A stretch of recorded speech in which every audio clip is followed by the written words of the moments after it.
Today's learning goals were the introduction to probability to understand games of chance, to help kids basically segue into understanding independent, dependent probabilities and getting into more complex type of questions, but doing it in a fun way where we actually rope them in. We decided to introduce our probability unit that we really needed a hook. We wanted them to be engaged and interested in it, so we decided to take a variation of the Monty Hall problem. We gave the students 3 cups and they had 1 Starburst candy. So in the group, one student played the host. They chose what cup to put the candy under, and then the contestant selected a cup right off the bat. The host then removed one of the 3 cups that did not contain the Starburst. It was not the cup that the contestant selected. So we have 2 cups remaining, the cup the contestant originally chose and the one that the host left in. The contestant then gets to switch cups or stay with their original pick. What's going to happen is I'm going to take away one of the other cups and he can decide if he's going to stay or if he's going to switch. Mr. Schwartzman, that one person, they all kept saying stay. Yeah, we haven't. Everybody's saying, are you having success? No. Huh. Every time. All right, keep going. Group 1, you switched and won 100% of the time? Actually. That's crazy. That's crazy. It seems to be better to switch, right? So if you do switch, what do you think the chances are, or what's your probability that that you're actually going to win if you actually do switch? What does your gut tell you? About 2/3. Yeah, because are you guys gonna be able to come up with why? See, that's the thing. When you're saying that, where did you come up with that number? That's what I want to know, is how do you know that that's the number?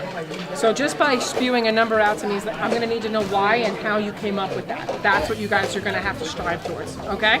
Everybody, take a moment to take a look at the data on everybody else's groups up front. Don't just look at yours, look up front.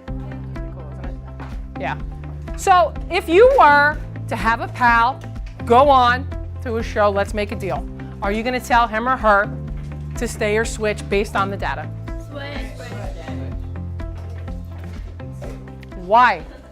At the beginning of this, you gave me something here, right? According to your probabilities, what you have right now, do you stay or do you switch? Switch, about 2/3 more likely. Why? Do you know why?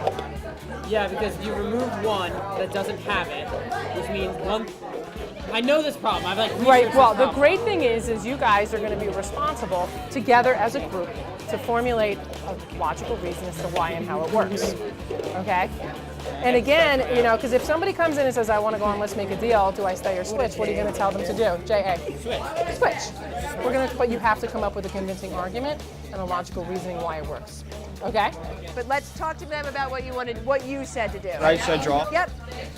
Someone mark. You can eliminate. Okay. I've only been eliminated. So I have 3 cups, right? Or 3 boxes, because I can't draw cups. So there's 3, right? Let's say it's under the second one, okay? And we chose this one, correct? So there's a 33% chance that we pick 1 out of 3 of them. We pick the correct one, right? So let's say we take out this one, we chose that one, it's under this one, right? After they played the game, each group had an Excel spreadsheet where they entered their data. They had to state whether they stayed with their original cup and if they won, or if they switched from their original cup and they won. Each group had 50 trials. Their data was then collected on a summary page for the entire class that was projected in front of the room. The final part of the lesson, the students were assigned a video project. In that video, they have to demonstrate their knowledge of today's class by convincing a friend who's actually on the game show, Let's Make a Deal, if they should switch with their selection or stay with their original. They get to be as creative as they want, but they need someone who is watching their video to understand the theoretical probability of why they should switch. Instructional strategies that we did use were, again, working in groups, but then having the group members communicate with other group members, which was a really cool thing because, and then within that, having to create convincing arguments for one another. So that's forcing the issue because I feel the less we talk to them, the better, and the more they communicate with one another, the better. There was so much communication going on and everybody wanting to kind of help and enlighten everybody else. So that was one of the big strategies that we totally incorporated. It was a lot of interaction and group work.